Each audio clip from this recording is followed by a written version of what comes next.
Hello everyone. तो आप लोग भी मेरी तरह सीजीएल मेंस के आंसर की का वेट कर रहे हो। और ये वाला जो फेज है वो काफ़ी टफ होता है कि एक एस्पिरेंट एग्ज़ाम दे के आता है और फिर जो एग्ज़ाम देने के बाद आंसर की तक का जो ये वेट है ना, ये काफ़ी हार्ड रहता है। और मतलब ऐसा रहता है ना कि डेली फीलिंग आती है यार, क्या पता नहीं क्या होगा, कितने नंबर आएंगे, इस बार सिलेक्शन होगा कि नहीं होगा। तो वो वाली चीज़ें हैं। और पेपर का इस बार मेंस का ऐसा था कि इन्होंने अच्छा पेपर बनाया था, जिसमें मैथ्स में अच्छे क्वेश्चंस थे, 6-7 क्वेश्चन। हाँ, इन्होंने एक पेपर एक चैप्टर को फेवर किया कि जैसे वो 3D मेंसुरेशन था, तो उसके काफ़ी क्वेश्चंस थे। तो थोड़ा सा मैथ्स का पेपर अनइवन लगा कि आप एक या दो चैप्टर को ही टारगेट करके उसमें से 30 में से 8-10 क्वेश्चन उसी के हैं, तो वो चीज़ थी। और रीजनिंग का पेपर इजी ही था और उसमें कोई चैलेंजिंग क्वेश्चन थे नहीं। और इंग्लिश का पेपर भी अच्छा था और ऐसा ही होना चाहिए। उसमें जो पैसेज थे, 3 पैसेज, तो वो काफ़ी अच्छे लेवल के थे। वो वाले नहीं थे कि क्वेश्चंस पढ़ के उसमें पैसेज में फाइंड कर लिया आंसर। वो वाले नहीं थे कि भाई वो उस हिसाब से पूछे थे कि ऑथर इस चीज़ से क्या कहना चाह रहा है, क्या समझाना चाह रहा है।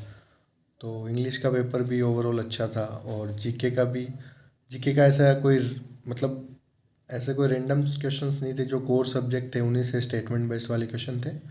तो जिन्होंने अच्छा पढ़ रखा उनका जीके का भी अच्छा ही गया होगा। तो बात आती है कंप्यूटर की। तो कंप्यूटर का तो आप सबने मीम्स वगैरह देखे होंगे कि इस बार कैसा पेपर बनाया। उन्होंने बिल्कुल टेक्निकल ही पूछ लिया। तो वो कहते हैं ना कि कंपटीशन एग्ज़ाम में कुछ ना कुछ फिर वो लक वाला फैक्टर डाल ही देते हैं। तो इस बार भी यही हुआ कि इन्होंने कंप्यूटर ऐसा पूछा है कि मोस्टली जिनसे मैंने पूछा है सब ने गेस ही लिया है।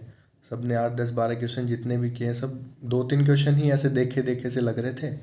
और कभी इतना टफ पूछा भी नहीं। तो जो जिस टाइम हम पढ़ रहे थे तो ऐसा ही था कि चलो ये इनको और चीज़ों से पूछेंगे जो हमेशा पूछते हैं, बट इस बार ऐसा कुछ नहीं था।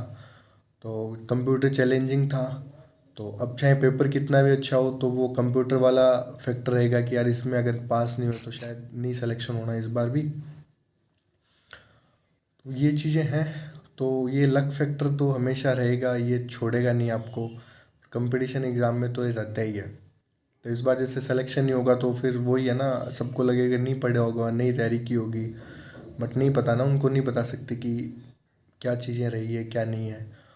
और मतलब वो सब चीज़ें। और भाई दिन मैटर करता है, आप भले कितने ही मॉक दे रहे हो, आप कैसे अलग अलग प्लेटफॉर्म के दे रहे हो। अगर आपका दिन सही होगा, जैसे इस बार मैथ्स में क्या हुआ कि ठीक थे क्वेश्चन, डुएबल थे, बट वो उनके आंसर नहीं आ रहे थे उनको, मतलब बार बार सोल्व कर रहे हैं तो आंसर नहीं निकल रहे। तो वो जिनके फ्लो में सारे हुए हैं तो वो कर दिए जिन्होंने। और जो स्टक हुए मेरी तरह तो उनके आंसर नहीं निकले, तो वो फंबल हो गया। टाइम तो हाँ, नो डाउट रीजनिंग इजी थी इसलिए मैथ्स में काफ़ी टाइम बचा। बट हर क्वेश्चन में मतलब स्टक हो रहे हैं, कोई कैलकुलेशन मिस्टेक थी तो ऐसे करके। तो वो वाली चीज़ें रही। और मैं पिछले 3 मेंस दे लिए मैंने, और मेरा अभी तक भी सीजीएल में सिलेक्शन नहीं हुआ। और इन बिटवीन मेरा एसएससी एमटीएस में सिलेक्शन हुआ था। तो वहाँ जब मैंने ज्वाइन किया तो मैंने ऐसे लोगों से मिला, मेरे को ऐसे मतलब मेरा ऐसा था कि भाई क्या पता हमने क्या कमी रही है अपने पढ़ने में। तो अपन यहाँ जो सिलेक्टेड इंस्पेक्टर है, टीए हैं, उनसे पूछते हैं कि उनका क्या तैयारी मेरा। और इवन वो जो जिनके साथ राउंड में भी एक दो बंदे जो 2024 से सिलेक्टेड थे, तो भाई उनसे बात की तो मेरे को ऐसा कुछ चेंज नहीं लगा कि भाई उन्होंने कोई बहुत बढ़िया पढ़ लिया और हमने कुछ ऐसा पढ़ मतलब बहुत कम पढ़ा है तो हमारा एमटीएस हुआ है या फिर वो है। और कभी कभी ऐसे भी फीलिंग आती है कि यार मतलब शायद हो सकता है अपन बड़ी जॉब के लिए नहीं बने हैं, अपना किस्मत में यही जो भी मतलब ठीक है, आप ग्रेटफुल रहो जो भी मिला आपको। बट वो ऐसा होता है ना कि नहीं ठीक है, शायद यही लिखा होगा फिर। तो वो कभी वो भी फीलिंग आती है। तो ऐसे मिलते हैं लोगों से तो मतलब मैं 2-3 महीने जब था ऑफिस में तो ऐसे टेस्ट वेस्ट देते थे ऑफिस में। तो कभी ऐसा भी नहीं हुआ कि कोई बहुत नंबर का डिफरेंस आया, जो भी इंस्पेक्टर या टीए वी ए जो टेस्ट देते थे उनके और हमारे नंबर में।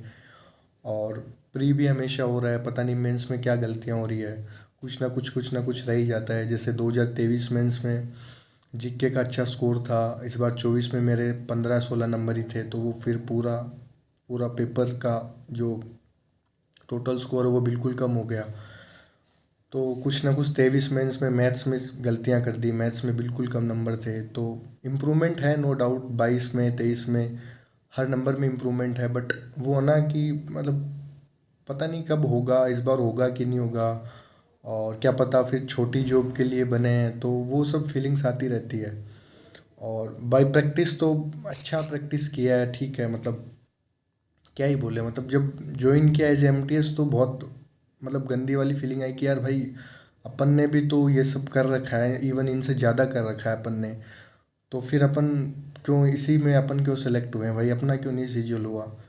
तो थोड़ा सा आदमी वो हो जाता है, फिर वो अपनी कैपेबिलिटीज़ पे शक करने लगता है, तो वो वाली चीज़ें हैं।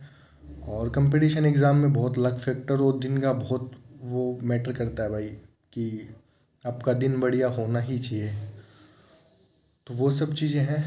तो मेरा तो यही कहना है कि ठीक है, करते रहो, जो जिसने अच्छे से तैयारी की है वो तो छोड़ नहीं सकता, और मैं ऐसे बोल भी नहीं सकता कि आप कुछ साइड में देख लो। बट ऐसा है कि आपका दिन होगा तो आपका सिलेक्शन भी होगा। बहुत सारे ऐसे लोगों से मिला हूँ जो नो डाउट उनकी प्रिपरेशन का लेवल अच्छा है, बट उनका अभी तक भी नहीं निकला। और जो जिनका ठीक ही था, एवरेज ही था, बट दिन अच्छा था, वो आज अच्छी अच्छी पोस्टों पे भी सेलेक्ट है। तो वो वाली चीज़ें हैं। और देखते हैं क्या रहता है इस बार, सीजीएल में होता है नहीं होता, या फिर वही चीज़ है ना। तो मिलते हैं नेक्स्ट वीडियो में। Thank you so much.